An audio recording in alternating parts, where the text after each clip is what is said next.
Movies Hunter here. Today, I have brought a 2008 drama romance film called The Reader.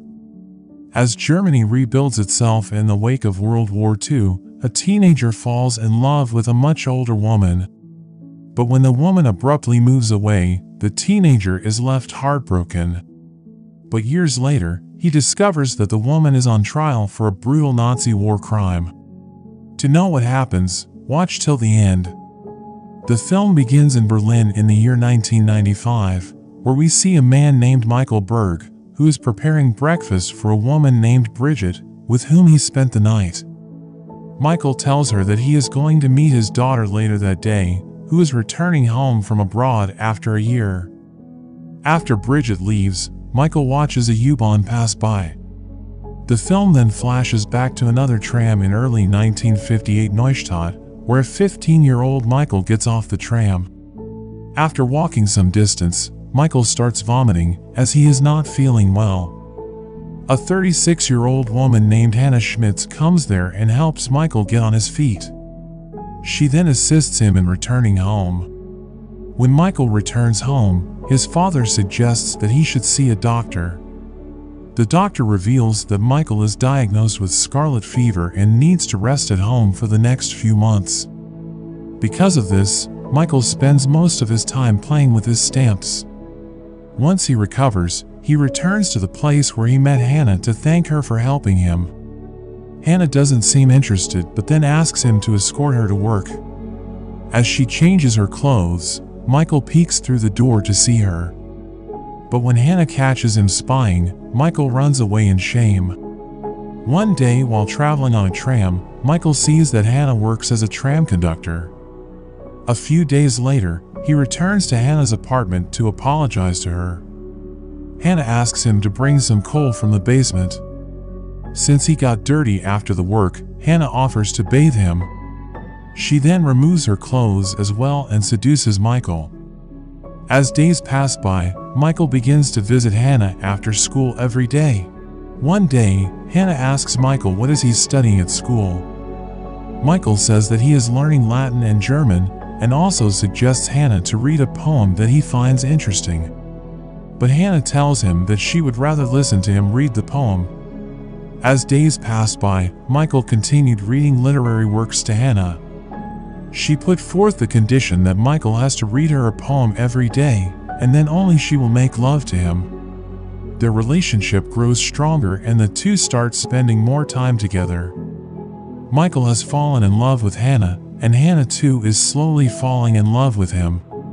One day, Michael sells his stamp collection so that he can take Hannah on a bicycling tour in the countryside.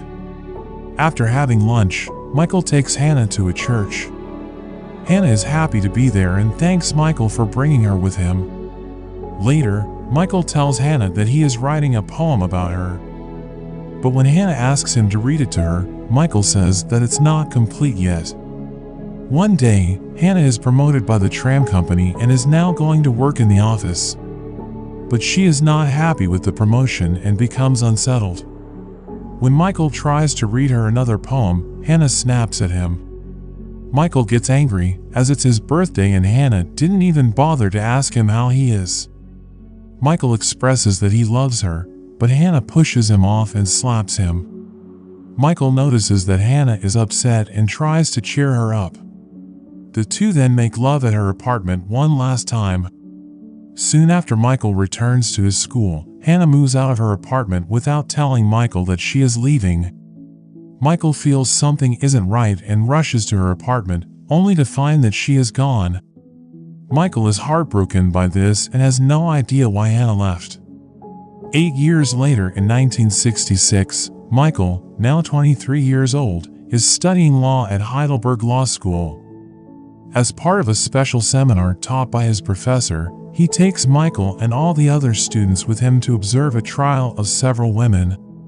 These women were accused of letting 300 Jewish women die in a burning church when they were SS guards on the death marches following the 1944 evacuation of Auschwitz concentration camp. Michael is stunned to learn that Hannah is one of the defendants. All his buried emotions emerge for Hannah and he can't stop thinking about her. On the day of the trial, it is revealed that a young Jewish survivor named Ilana Mather has written a memoir about how she and her mother survived the extermination camp. When asked about the extermination camp, Hannah testifies that she was aware that Auschwitz was an extermination camp. She also admits that all the SS guards, including herself, would randomly select 10 prisoners, who would then be executed to make room for the new prisoners so that overcrowding does not occur.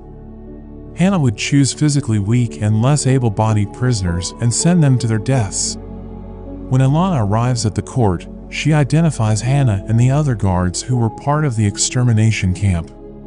Ilana also reveals that Hannah had a different method of choosing a prisoner. She would randomly choose one female prisoner and ask them to read a book to her in her office. After that, Hannah would send the prisoner to their death. Ilana's mother Rose reveals that when they were marching to Auschwitz, they decided to spend the night at a church.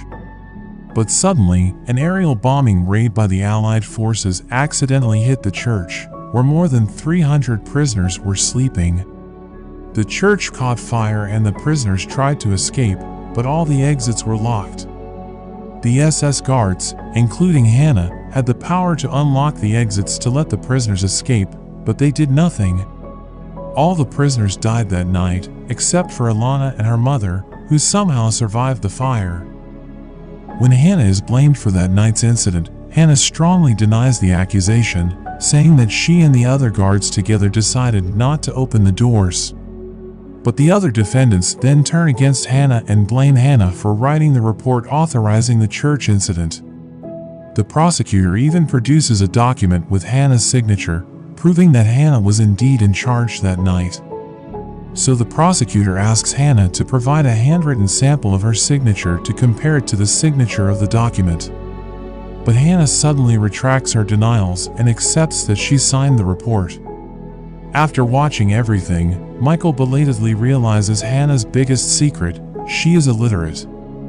This is the reason why she chose to join the SS, as she wanted to avoid the job promotion at the tram company, which would have revealed her illiteracy. Michael approaches his professor and informs him that he has information favorable to one of the defendants. But since the defendant is ashamed of revealing her secret, Michael doesn't know what to do. His professor tells him that if he has learned nothing from the past, then there is no point in having the seminar. Michael then goes to the prison to visit Hannah, but he then changes his mind and leaves the prison without seeing her. On the final day of the trial, Hannah receives a life sentence for her role in the church deaths. As for the rest of the defendants, they are sentenced to 4 years and 3 months. After graduating from law school, Michael becomes a successful lawyer. He marries his classmate Martha, and together they have a daughter whom they name Julia. But after a couple of years, Martha leaves him as he remains emotionally withdrawn. One day, Michael returns to his childhood home and rediscovers his books and notes from the time of his affair with Hannah. He then decides to read some of those works into a tape recorder and sends the cassettes and another tape recorder to her in prison. Hannah instantly recognizes his voice and is overjoyed to hear his voice. Michael keeps sending countless cassettes to Hannah, who listens to the recordings every day. One day, Hannah decides to borrow a book from the prison library, as she wants to teach herself to read and write by following along with Michael's tapes. She eventually starts writing back to Michael and thanks him for sending her those audio tapes. As time goes by, Hannah's literacy improves and she requests Michael to send more audio tapes. Although Michael keeps sending audio tapes, he does not write back to her. 20 years later in 1988, the prison's warden calls Michael and informs him that Hannah is going to be released soon for her good behavior. Since Hannah doesn't have any family or other relatives, the warden requests Michael to find a place for her to live and also find her a job. So Michael agrees to help and goes to visit her at the prison. Although Hannah is happy to see him, Michael is somewhat distant.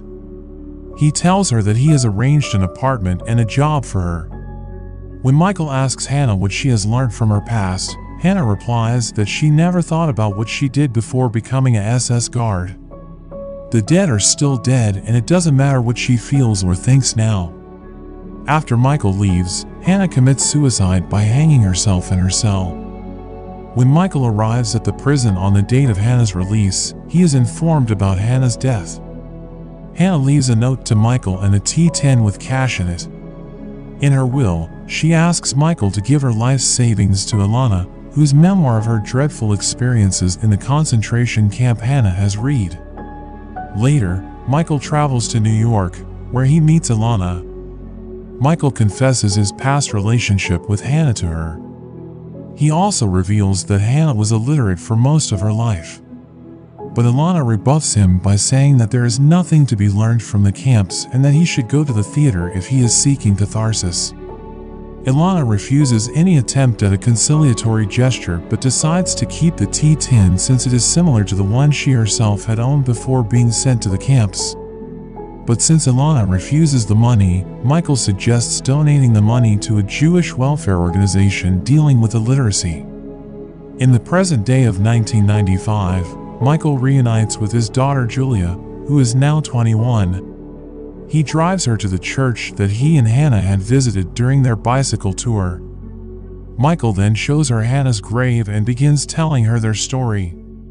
So this was the story of the Reader. If you liked the story, then do watch the full film, and if you want to watch more such movies explained, then do subscribe to our channel. See you in the next hunt.